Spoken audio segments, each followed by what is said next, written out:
कहना है सर, देखिए मोदी जी कह रहे हैं कि कांग्रेस जो है भारत विरोधी एजेंडा पे काम करती है, देश विरोधी बता रहे हैं उनको। कांग्रेस देश विरोधी नहीं है। हाँ। इनका सोच गलत है मोदी जी का। क्यों गलत? अरे जो जिसकी दादी और दादा, जिसकी नानी जो इंदिरा गांधी हुआ, जो पंडित जवाहरलाल नेहरू, जब देश आज़ाद हुआ था उस टाइम जो है देश बहुत गरीबी स्थिति से नहीं गुजर रहा था। तो अपने हिसाब से वो डेवलप किया, सबसे ज़्यादा डेवलप किया शिक्षा पे। तो देश जो होता है धीरे धीरे डेवलप होता है, समझ ये देश धीरे धीरे डेवलप होता है। इन सबको लगता है कि राहुल गांधी जी गलत किया, ऐसी बात नहीं है, ऐसी बात नहीं है। राहुल गांधी जो है मेरे हिसाब से पढ़े लिखे इंसान है। अरे मोदी जी के पास तभी तक सर्टिफिकेट नहीं देखा पाया, वो राहुल गांधी जी के पैर बराबर में मोदी जी है। अच्छा, अब तो क्या बात कर रहे हैं? क्या कह रहे थे कि नहीं, सुनिए प्लस सुनिए, राहुल गांधी जी प्लस सुनिए, नो राहुल गांधी जी क्या लगता है कि राहुल गांधी जी क्या समझे नहीं है, वो पढ़े लिखे हैं, लेकिन आपको ये नहीं कहना चाहिए पैर के बराबर नहीं है। राहुल मोदी जी तो बालक बुद्धि बोलते हैं राहुल गांधी को। गांधी जी बहुत बेहतर पढ़े लिखे इंसान है। अगर उनके बारे में बोल रहा है, उसकी मम्मी के बारे में बोल रहे जर्सी गाय, तो क्या कहाँ तक अच्छी बात है? उसकी मम्मी के बारे में बोले जर्सी गाय, यानी कि देश के प्रधानमंत्री को उचित ये भाषा बोलना अच्छी बात है?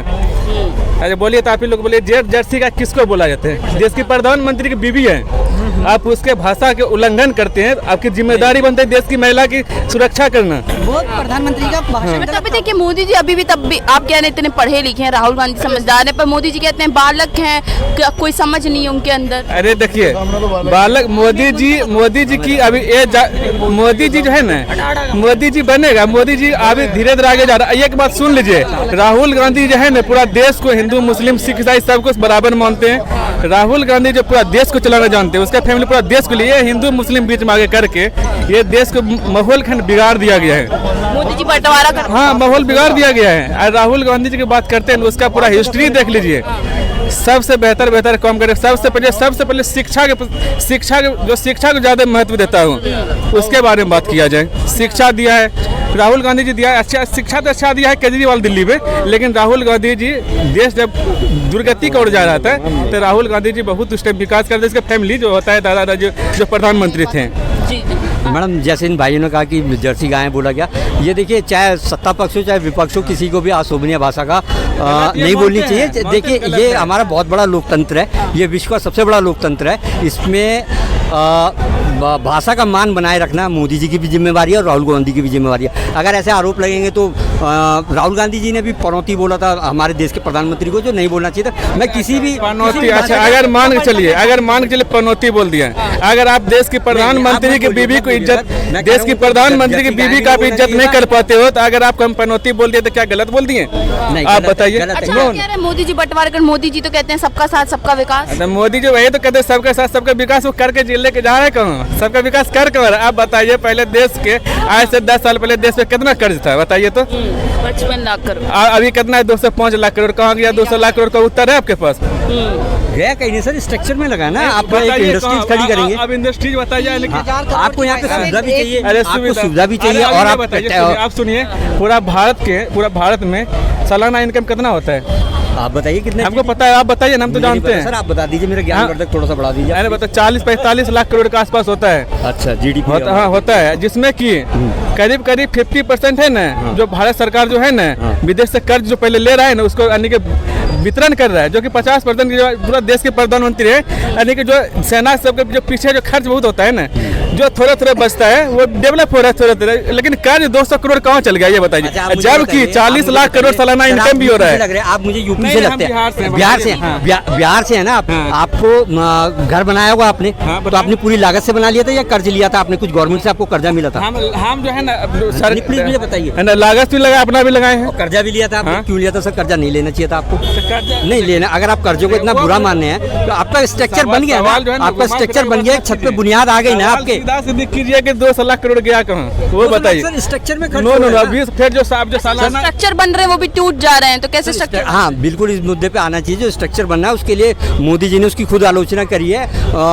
ये काफी दुर्भाग्यपूर्ण था, इसकी आलोचना होनी चाहिए। देखिए जो भी गलत होगा उसकी आलोचना होनी चाहिए, ये नहीं कि सिर्फ मोदी जी ने कर दिया तो वो अच्छा ही होगा। इतना कोई भांग पी के नहीं बैठा हुआ, जो जो गलत है उसका विरोध करना चाहिए। अब बाकी अगर ये बोल रहे हैं कि 2 लाख करोड़ अगर आ रहा है, कर्ज लिया जा रहा है, तो स्ट्रक्चर में खर्च हो रहा है, तो उसी से इंडस्ट्रीज भी आ रही है। देखिए अभी यूपी में कितना ज़्यादा 1000 कंपनीज हैं जो वहाँ से टेक्सटाइल कंपनी जो यूपी में शिफ्ट हो रही हैं, यूपी में शिफ्ट हो रही हैं। अच्छा, क्या कहना है, देखिए राहुल गांधी को कह रहे हैं कि देशभक्ति खत्म हो चुकी है, मोदी जी कह रहे हैं ऐसा कि देशभक्ति खत्म हो गई राहुल गांधी के अंदर, लग रहा है देश के प्रति प्रेम उनका खत्म हो गया। नहीं, इसको है ना सिर्फ एजेंडा चलाता है, व्हाट्सएप ग्रुप पे एजेंडा चलाता है। देशभक्ति अगर किसी के अरे देश की प्रधानमंत्री, उसको क्या चीज़ की कमी है? वो राहुल गांधी के फैमिली को क्या चीज़ की कमी? वो सब उसके फैमिली में सब प्रधानमंत्री रह चुके हैं, उसको देशभक्ति पर सवाल नहीं उठाना चाहिए। उसकी दादी यानी कि शहीद हो गई, उसके पापा नाना जितना बात देशभक्ति में पापा तो उसका फिरोज खान सब पता है, लेकिन जो हिंदू मुस्लिम यानी कि जोड़ के जो बात कर रहा है ना, वो उस इंसान के बारे में बात करना चाहिए, जोड़ना चाहिए। एक तो ये गलत नैरेटिव फैलाया जाता है कि राहुल गांधी जो है उसका बाप फिरोज खान था,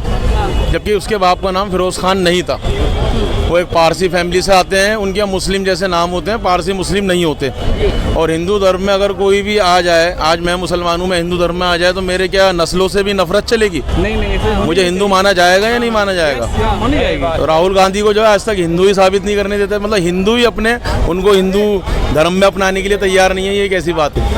फिरोज खान मोदी जी तो ये तक बोल दी कि टुकड़े टुकड़े गैंग के साथ जुड़ के काम करते हैं। देखो मैं बताऊं आपको, टुकड़े टुकड़े गैंग ये सब फैलाई हुई बातें हैं, कोई टुकड़े टुकड़े गैंग नहीं है। कोई इसका नाम क्या देशद्रोही जो है, देखो ना आज वो कितने सारे लोग अंदर बंधे हुए हैं आज तक, जिसके अंदर जो है वो भी है, तुम्हारे उमर खालिद है और भी हैं, जिनकी एक भी आज तक कोई स्टेटमेंट ऐसा नहीं आया, सरकार भी मतलब पेश नहीं कर पाई उनके खिलाफ कोई सबूत, आज तक जेल में पड़े हुए हैं वो।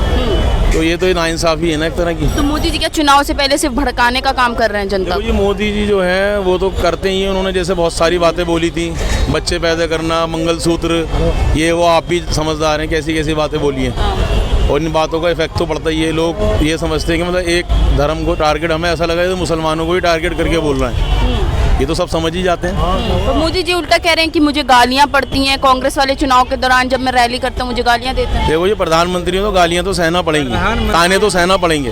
हम इंदिरा गांधी को भी बुरा कहते थे, हम राजीव गांधी को भी कहते थे और अटल बिहारी वाजपेयी को। लोकतंत्र में तो तुम्हें जब तक रहोगे सीट पे तुम्हारे डंडा बचता रहेगा, जब भी तुम सही चलोगे। ये तानाशाही थोड़ी है किंग की तरह कि बैठ जाओ एक दफ़ा और है ना जो चाहे मर्जी हो जाएगा, तुम्हारे बाप का थोड़ी है। तुम तो जब तक हो सेवा करो, हमारे सेवक हो, हमारे भगवान थोड़ी हो तुम, समझ लो ना।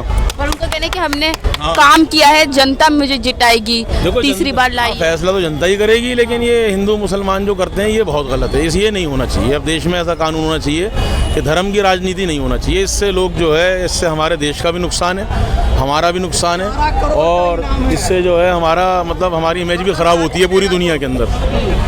ये सबसे बड़ी बात है। सारी रोड अगर कर्जा ले लेके बनेगी तो फिर टैक्स क्यों दे रही है जनता?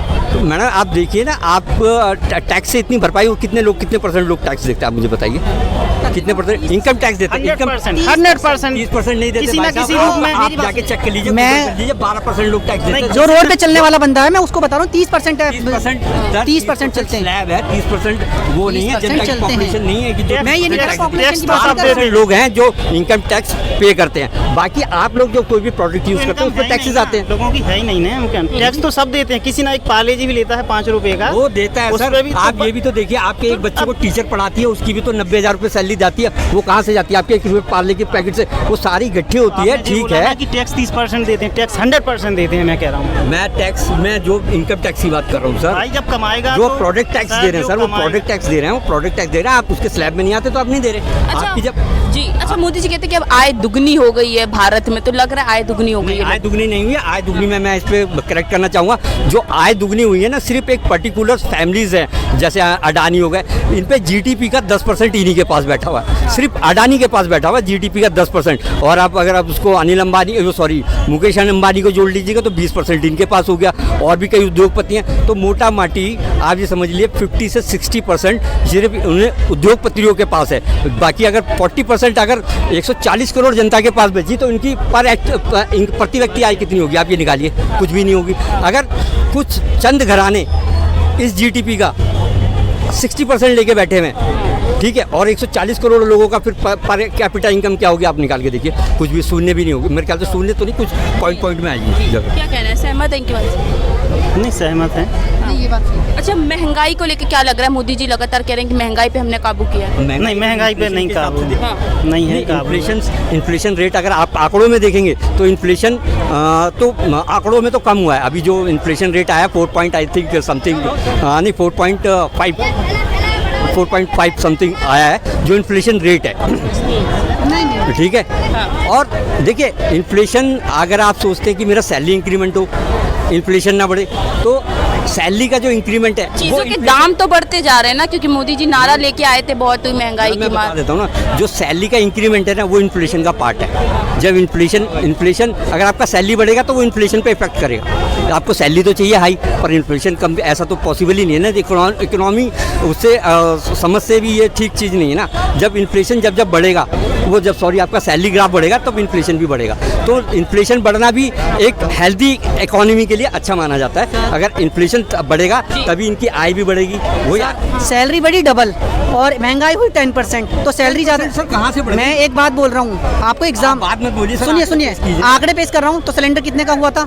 1000 रुपये का, और पहले कितने का था? 400 रुपये का। और अब आप कहोगे कि पहले तो लाइन लगती थी, मैंने तो कभी लाइन में नहीं लिया, और 11-12 साल से मैं गाड़ी चला रहा हूँ। मैं आपने 10%, मैं 12 साल से मैं गाड़ी चला रहा हूँ सर, और मैंने कभी लाइन से नहीं लिया। हाँ, बताया तो 4000। अच्छा, मोदी जी कहते हैं कि राहुल गांधी शहजादे हैं, वो देश नहीं चला पाएंगे, लग रहा है नहीं मैम चला। देखिए इसके बारे में मैं कुछ नहीं कह सकता, शायद कह सकते हैं, वो उनकी अपनी पर्सनल थिंकिंग है। हाँ, कि शहजादे हैं, देश नहीं चला पाएंगे, उनको शहजादा बताते हैं। मोदी जी देखिए, मैं काफ़ी हद तक मानता हूँ गुजराती व्यापारी हैं, काफ़ी निपुण है अपने कार्य क्षेत्र में। इस बात की तो मैं सराहना करूँगा। मोदी जी से कई मुद्दों पे, भ्रष्टाचार के मुद्दों पे, जिन्होंने जिस तरह से अपनी सहयोगी पार्टी बना रखी है भ्रष्टाचार के मुद्दों पे, उनसे मेरी थोड़ी सी असहमति है कि जैसे उन्होंने अजीत पवार, छगन भुजबल, प्रफुल्ल पटेल, जिंदल को तो उन्होंने खुद कोयला चोर बोला था, उन्होंने खुद अपनी पार्टी में सम्मिलित किया हुआ है। इस पर थोड़ी सी नाराज़गी है मोदी जी को लेके। और इलेक्टोरल बोर्ड पे भी वो खुद का क्रेडिट ले गए, जबकि इलेक्टोरल बोर्ड पे उनको सफाई देनी थी। मेगा जो आपकी इलेक्ट्रिक ग्रीन बसें चलती है, उनको टेंडर देके उन्होंने उनसे बॉन्ड लिया था, इलेक्टोरल बॉन्ड लिया था। तो इन मुद्दों पे मोदी जी को सफाई देने की ज़रूरत है। जी,